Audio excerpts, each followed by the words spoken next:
famille nanga bayeba ke non kimate. Naza non na visa long séjour. Na sai na ka tout moko. Ata kutu pe ko kimango na ajo to saka musala.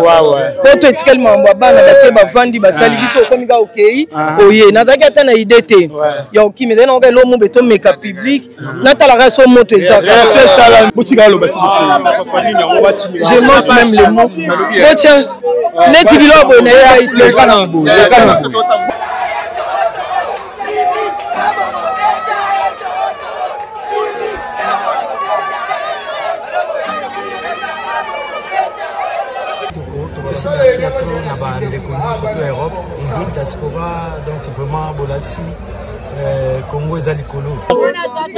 Diaspora, merci Nabango, Bayambi Biso bien. Bazala vraiment Balaxi Biso, combien Balingara Biso et puis Tomoni hospitalité. La voix du peuple, oh la voix du peuple, oh c'était bien, oh. Vincent Chilouise, étoile de la presse.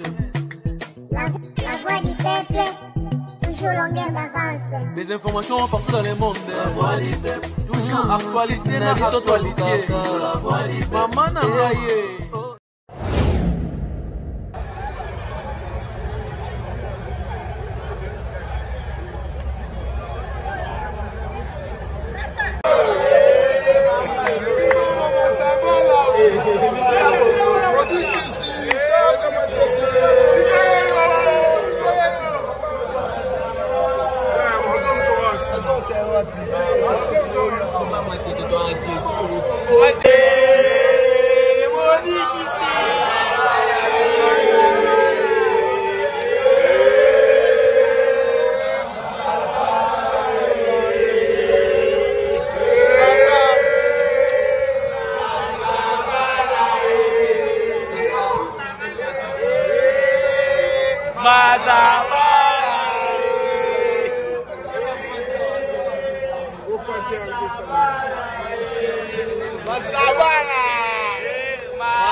Mais à ma grande surprise, si Toto Solana Bango, Yobika Babylon a vu na Congo Nengezalaka, beaucoup de bagages, boé. Mais en réalité, c'est l'information que Solana Bango, Bazana Bango, a commis déjà. Gloire à Dieu, surtout pour commis à l'aéroport, c'est un peu ça. Mais Babi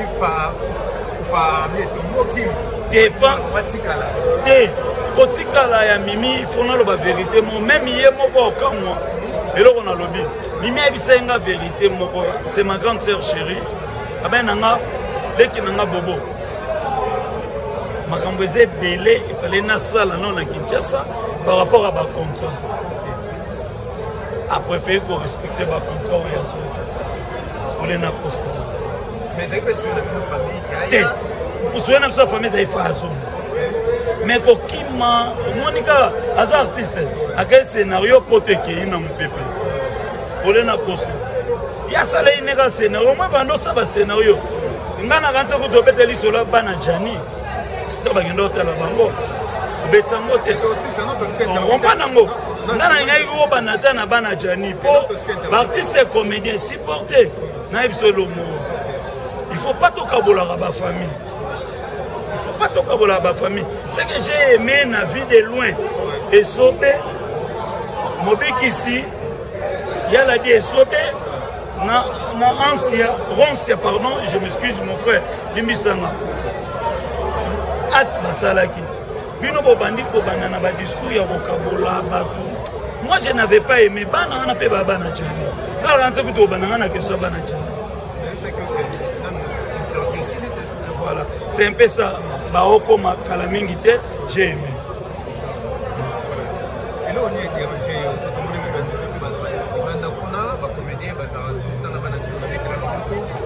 Et là, on est dérangé.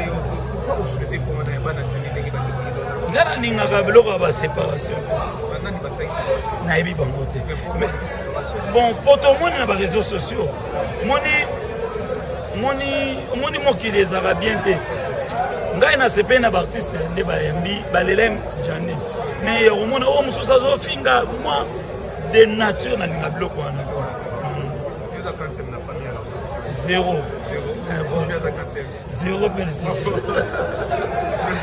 eh ouais zéro kasi on a vie privée na ye yekuta lingaka te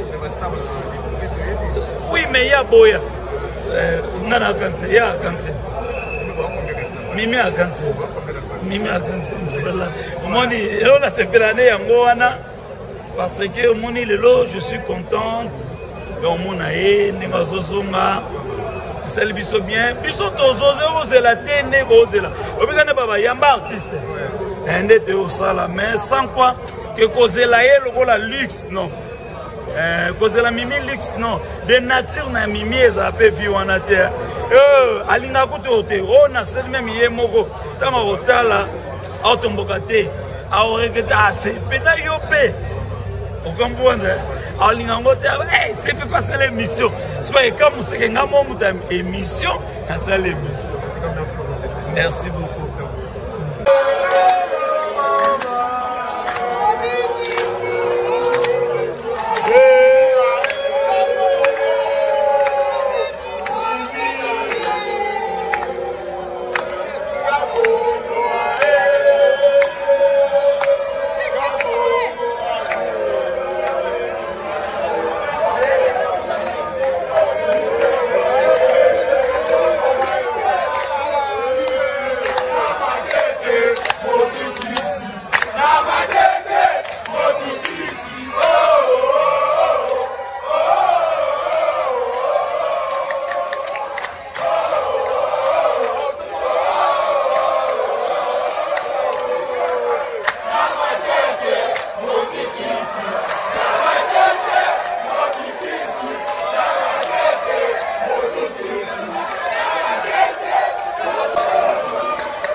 Ambiance est tellement ma casse dans l'aéroport et c'est mon héros en ango. En tout cas, plaisir à toi, RDC. Voilà. Quoi. RDC, donc c'est le Congo qui gagne. Voilà, c'est le Congo qui gagne par rapport au spectacle de Sali. Et c'est une première fois. Tout le monde va comédie, quel spectacle va comédie. Tu es dans la délégation, on va musicien. C'est une première fois qu'on a considéré pour ça la DSOB. Ambiance, on va nous la diaspora, on va nous par rapport au spectacle. En tout cas, il y a eu tout au cours. Merci à tous, on a reconnu surtout l'Europe. Diaspora, donc vraiment, Bolaxi. Congo est à l'écolo. Donc, Bissot, qui on a en France, à Paris, Maribel 2 dates. Donc, sold out. Qui est Suisse. Pareil, Théier, Belgique, donc des gars. Voilà. Donc voilà. Ce qui veut dire que nous avons eu pendant longtemps. Ils ont eu pendant longtemps, mais des grands, donc gloire à Dieu quoi. Voilà. Donc il m'a activité ils ont mis tout au Macas. Donc ça, ceux qui ont été, je crois, ont continué sous. Et puis l'équipe est sous avec l'équipe sous, il y a des artistes, des humoristes. Voilà. Donc on est les caca rapport dans culture dans le monde. Vous allez désobéir aux heures au lemba, aux hommes qui mais comme on a les qui n'aiment pas parce que bien vous avez donné au Canada Mikili, donc il y a même le roi de la forêt ensemble. Mais comme on a donné c'est Kabaï, d'abord Jérémy, tout s'est retrouvé dans une poto et moi et c'est moi on a pété que Bakulu tout ça là qui. Maintenant, Mboka, les affaires en Abakulu, Mboka vous appelle à Baleki. Voilà. Donc, Mboka est en Abakulu, tu es en Mboka Okufa. Mboka appelle Baleki Bazate, donc ils appellent Kaya Okufa. Donc, complicité, on a l'union fait la force. Donc, Bissot, tu as une expérience, on peut avoir qui est là. Donc, qui tourne ma casse. Merci, Président. Voilà.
Je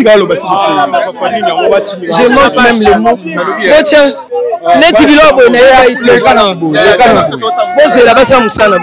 je ne savais même pas. J'ai des larmes aux yeux, mais en tout cas, merci beaucoup à ma grande famille. Toujours en tout cas, surprise va salinga.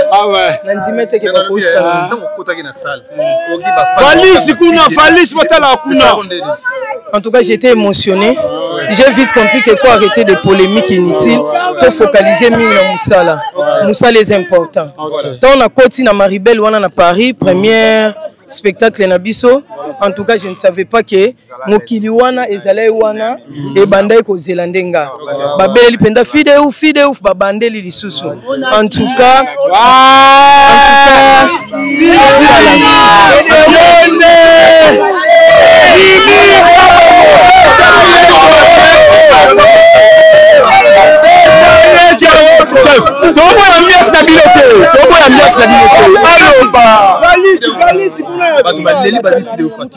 non, famille n'a pas été non qui maté. Nous avons visa long séjour. Nous avons tout moko. Attends tu peux ko mango na ajoto saka musala. Pour te tikel mamba bana bate ba vandi ba sali biso komi ga okei. Oye na zaki ata na idete. Ya okimi dena ko lo mo beto meka public. Na tala raso moto ezaka. C'est salami. C'est pour une première fois. Vidéo ouf okita la photo. Ambiance on aéroport parce que aucune mboka na yo.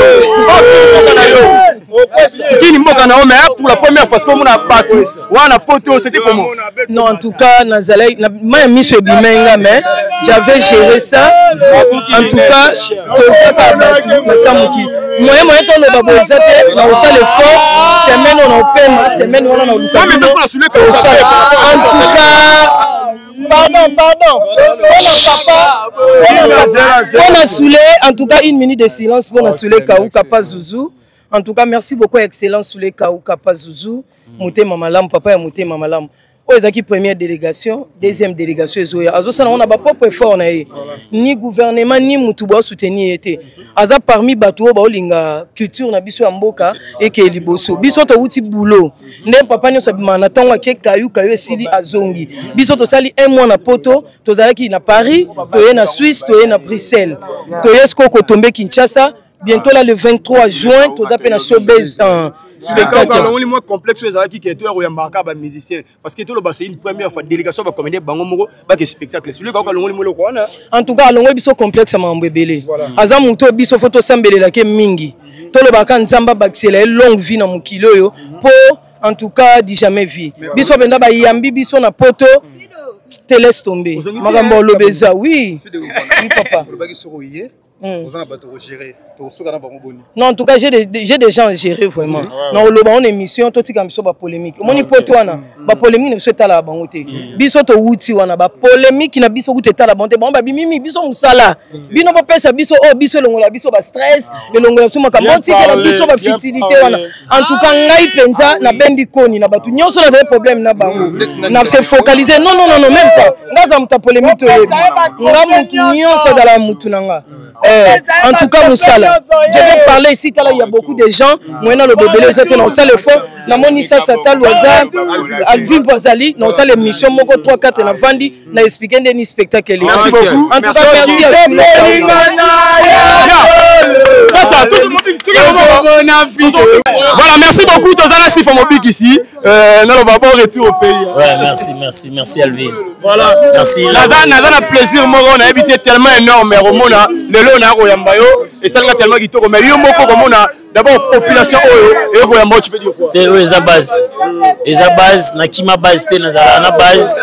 Il y a un moni bazon selinga moi ascenseur quoi. Donc. On m'a quand au base na yo. Si faut pique c'est pour une première fois qui t'a mis qui c'était comment? Ouais, très bien. Ils allaient faciliter et première date, deuxième. Non, on continue qui va tourner en tout cas l'équipe vraiment bien. Vous étiez parmi les organisateurs parce que vous avez un rôle.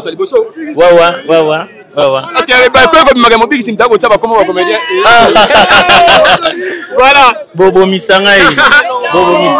Mobile ici, vous avez un spectacle en Suisse. Mais en Guimate en plein en Belgique et Pessina Suisse. Suisse venait moi en plein. C'était comment? Non mais moi je dirais Suisse et Zala qui vraiment parmi les meilleurs voyages au tout ça là qui pour d'être au côté ici na Suisse na invité cela vendé. Voilà. Mobile ici moi na tata devant population diaspora. Comment ça a été aussi? Ouais, en tout cas diaspora merci na bango bayambi biso bien. Bazala vraiment balati biso combien balingara biso et puis tout moni hospitalité de Paris ti tout ce qui s'est tourné na biso na Belgique. Donc diaspora merci encore une fois na bolingo bolakisi biso. Voilà. Moi remerciement pas sur le Kauka parce que tous moi complexe on m'a musicien mais sur le Kauka le moins complexe on a moi message fait ça bien. Merci na sur le Kauka biso toza bato liboso bato mi bale pe baza deuxième équipe banada ba décor bankela yangani donc baza pe mo ebele mais c'est les conseillers suprêmes continuer et ça toujours pour valoriser la culture congolaise. Voilà. Merci na Lucas pour ça vraiment mission. D'accord.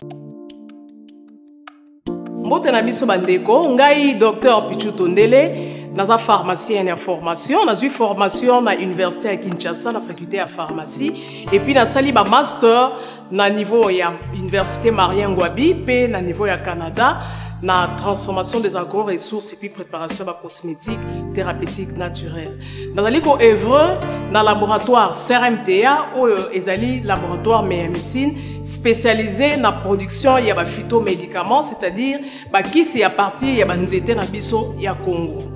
Qui c'est nyonso o bozomona awa na CRMTA et subir essai toxicologique et puis essai clinique ou et ça la différence na biso na ba tradi parce que et subir quand même moi étude et puis qui si on est na CRMTA ils allaient homologuer la ministère de la santé c'est-à-dire ils ont la autorisation il y a mis sur le marché na niveau ya mboka et puis les banda ya mboka qui si on tozo produire na CRMTA et puis comme n'importe quel médecin partout à travers le monde. Dans le laboratoire CRMTA, nous avons deux branches, branche cosmétique et puis branche médicaments.